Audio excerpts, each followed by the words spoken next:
আসসালামু আলাইকুম ওয়া রাহমাতুল্লাহি ওয়া বারাকাতুহু। আশা করি সবাই আল্লাহ তাআলার মেহেরবানিতে আফিয়াতের সাথে আছেন, নিরাপদে আছেন। তো আজকে মূলত আমাদের আশাটা, আপনারা জানেন যে গতদিন একটা চমৎকার পডকাস্ট হয়েছে। আমি, মুর্তজা, রাফি, আমরা তিনজন মিলে পর্নোগ্রাফির উপরে একটা ডিটেইলস একটা আলোচনা আপনাদের সামনে পেশ করার চেষ্টা করেছি। তো সেই ধারাবাহিকতায় আজকে আমরা পর্নোগ্রাফি নিয়েই মূলত আমাদের আলোচনাটা, কিন্তু গতদিনের আলোচনাটার থেকে আরও কিছু কথা, গতদিনের আলোচনায় আমাদের মনে হয়েছে যে আরও কিছু কথা যদি যোগ হতো তাহলে আমাদের টোটাল আলোচনাটা একটা পরিপূর্ণতা পেত। তো সেখান থেকে আমার আজকে আপনাদের সামনে আসা। তো মূলত আমাদের আলোচনাটা পর্নোগ্রাফি নিয়ে, সেই সাথে আমরা হস্তমৈথুন বিষয়ে আরও কিছু অতিরিক্ত আলোচনা করব, যাতে করে পুরো ব্যাপারটা কতটা সিরিয়াস সেটার জন্য আমরা বুঝতে পারি। তো আলহামদুলিল্লাহ, আপনারা গতদিনের আলোচনা থেকে এইটুকু আইডিয়া হয়েছে যে আমরা একটা বড় ধরনের মহামারীর মধ্যে আছি, এবং এই মহামারীটা এটা একটা সাইলেন্ট মহামারী, এবং এখানে মানুষের স্পিরিচুয়াল ক্ষতি থেকে শুরু করে নিয়ে তার মানসিক ক্ষতি, আবেগিক ক্ষতি, এমনকি শারীরিক ক্ষতি পর্যন্ত হয়ে যাচ্ছে। কিন্তু এবং এটা খুব লার্জ স্কেলে, অনেক মানুষ এই ক্ষতির মধ্যে আছে, বিভিন্ন বয়সী মানুষ। সেই এমনকি এমনও ঘটনা আছে, যদি আপনাদের কাছে আমি এটা শেয়ার করি, যে অ্যাবভ 70 বছরের বেশি বয়স্ক একজন মানুষ পর্নোগ্রাফি অ্যাডিক্টেড, এরকম কেসও আমাদের সামনে আছে।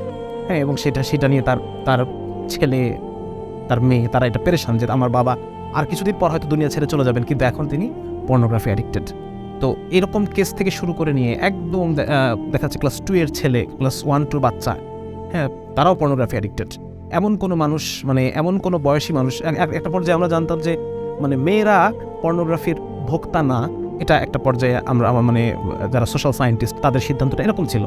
কিন্তু এখন দেখা যাচ্ছে যে না, বরং 1/3 ভোক্তা, পর্নোগ্রাফির কনজিউমার যারা, 1/3 হচ্ছে মেয়ে, তাই না? তাহলে সুতরাং বোঝা যাচ্ছে যে জিনিসটা আসলে কোন দিকে যাচ্ছে।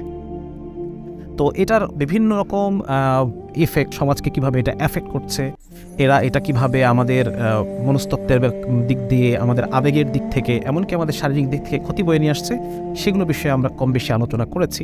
তো আজকে বিশেষ একটা জিনিসে আপনি একটু বেশি ফোকাস করতে চাই, সেটা হচ্ছে যে আজকে মেডিকেল সায়েন্সে পর্নোগ্রাফি তো কোনো পর্নোগ্রাফি নিয়ে কোনো কথা নেই। পর্নোগ্রাফি এটাকে সবাই খারাপ বলছে, যারা বিজ্ঞানী বিভিন্ন অ্যাসপেক্ট থেকে যারা পর্নোগ্রাফির অর্থনৈতিক বিষয়গুলো নিয়ে তারা আলোচনা করছেন, পর্নোগ্রাফির সামাজিক ক্ষতি নিয়ে তারা আলোচনা করছেন, পর্নোগ্রাফির স্বাস্থ্যগত ক্ষতি নিয়ে আলোচনা আছে। এটা যে ক্ষতি করে, ব্যাপারে কারো কোনো দ্বিমত নাই, ঠিক আছে না?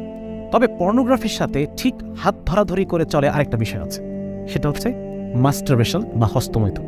তো এই হস্তমৈথুনটার ব্যাপারে আবার দেখা যাচ্ছে যে আমাদের সায়েন্টিফিক কমিউনিটি, বিশেষ করে ডাক্তাররা, আমরা এটা নিয়ে একটা অন্যরকম একটা চিন্তা আমাদের মধ্যে আসে যে হস্তমৈথুনটা এটা একটা স্বাভাবিক বিষয়। তো এই স্বাভাবিক বিষয়ে এটা একটা সময় পর্যন্ত কিন্তু ছিল না। একটা সময় পর্যন্ত হস্তমৈথুনকে স্বাভাবিক বিষয় বলে ধরা হতো না, এবং এটাকে একই সাথে একটা পাপ, 2 নম্বর হচ্ছে এটাকে একটা মানসিক সমস্যা মনে করা হতো, এবং 3 নম্বর হচ্ছে এটাকে একটা শারীরিক সমস্যা মনে করা হতো, এবং বিভিন্ন রোগের একটা কি বলা যায় এটাকে কারণ মনে করা হতো এই হস্তমৈথুনটাকে। তাহলে এই যে একটা সময় পর্যন্ত সারা ওয়ার্ল্ড এটাকে খারাপ মনে করত, আর এখন এসে খারাপ মনে করছে না, মাঝখানের পয়েন্টটা কোথায়?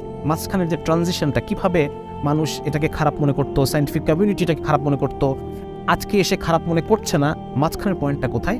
এটা নিয়ে আমি আপনাদের সাথে একটু সামান্য আলোচনা করতে চাই। সেটা হচ্ছে বিশেষ করে 1800 যে শতকটা, 1900 সালের আগে, এই সময়টাতে হস্তমৈথুনটাকে একই সাথে পাপ মনে করা হতো।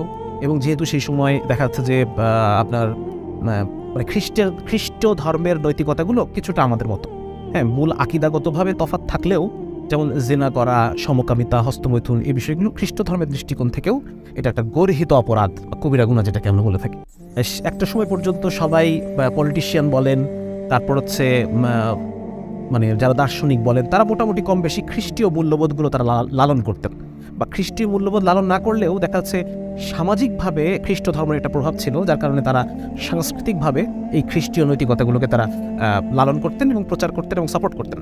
কিন্তু প্রথম 1896 সালে, আমি যদি ভুল হয়ে না থাকি, 1896 সালে সর্বপ্রথম হ্যাভলক এলিস নামে একজন মনোবিজ্ঞানী, উনি এইটা হস্তমৈথুনটাকে স্বাভাবিক বলে একটা মত দেন, যে হস্তমৈথুনটা এটা একটা স্বাভাবিক জিনিস, 1897 সালে। এবং সেই সময় এর আগ পর্যন্ত আপনি অনেক বই পাবেন যেখানে হস্তমৈথুনটাকে ওনানিজম বলা হচ্ছে, ওনানিজম, এবং এই ওনানিজমকে আরও অনেক রোগের কারণ হিসেবে সেই সময়কার যারা চিকিৎসা শাস্ত্রবিদ, যারা ডাক্তার বলেন, গবেষক বলেন, এরা সবাই এই ওনানিজমটাকে বিভিন্ন অসুখের কারণ হিসেবে তারা শনাক্ত করেছেন। এবং প্রথম 1897 সালে মনোবিদ হ্যাভলক এলিস উনি হস্তমৈথুনটার পক্ষে বললেন যে এটা একটা স্বাভাবিক প্রক্রিয়া। আচ্ছা, এবং সেই সময় উনি চ্যালেঞ্জ করলেন ডাক্তারদের যে মনোভাব সেটাকে হ্যাভলক এলিস উনি চ্যালেঞ্জ করলেন। এবং 1905 সালে হ্যাভলক এলিসের যিনি গুরু, যার নাম আপনারা সবাই জানেন, সিগমুন্ড ফ্রয়েড, উনি এই হস্তমৈথুনটাকে একটা স্বাভাবিক যৌন আচরণ বলে দাবি করলেন। এবং উনিও সেই সময়কার যে ডাক্তার কমিউনিটি এবং গবেষক কমিউনিটি যারা ছিল তাদের এই হস্তমৈথুনকে খারাপ ভাবার প্রবণতাকে উনিও চ্যালেঞ্জ করলেন। ঠিক আছে না? আচ্ছা, এরপরে আমরা দেখতে পাই যে এটা নিয়ে কথা হচ্ছে, এটা নিয়ে তর্ক বিতর্ক চলছে, কেউ এটাকে পক্ষে বলছেন, কেউ এটার বিপক্ষে বলছেন, এটা চলছে। এই পর্যায়ে এসে 1948